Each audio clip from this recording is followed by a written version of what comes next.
Hey y'all, welcome back to Telling the Truth. I am Queen Umoja. For all those that are new, thank you for joining me here this morning. So the download that I received is being on top, being on top. Now let me give you a brief example of what I'm speaking of. What Spirit showed me was that not too long ago I was living in an apartment and I was on the bottom. And there was someone living over top of me. Now, mind you, although I was at the bottom, I still tried to be considerate of the person that was above me. If they needed to walk or do whatever they needed to do in their apartment in the beginning, I gave them the benefit of the doubt. But as that was going on, I believe they started to take advantage of that. And make a long story short, I got to the point to where I ended up having to move.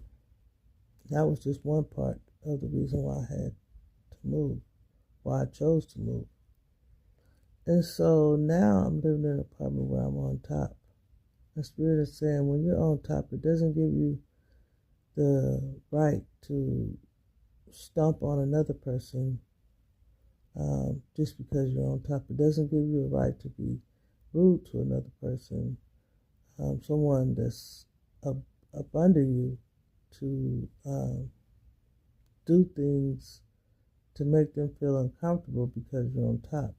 Being on top does not give you a right to take advantage of or misuse or abuse the person that is below you.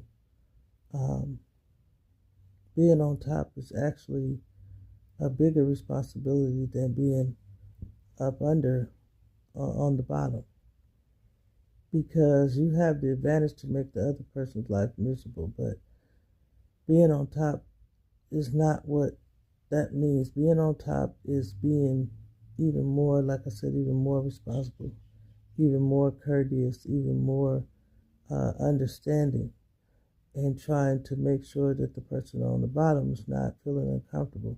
So being on top is like I said, it's a bigger responsibility, and you need to be mindful that just like if you're on the top, you use that to your advantage, disadvantage, you can always be put back on the bottom. So being on top, like I said, is a bigger responsibility, and you need to understand that. Amen. God bless.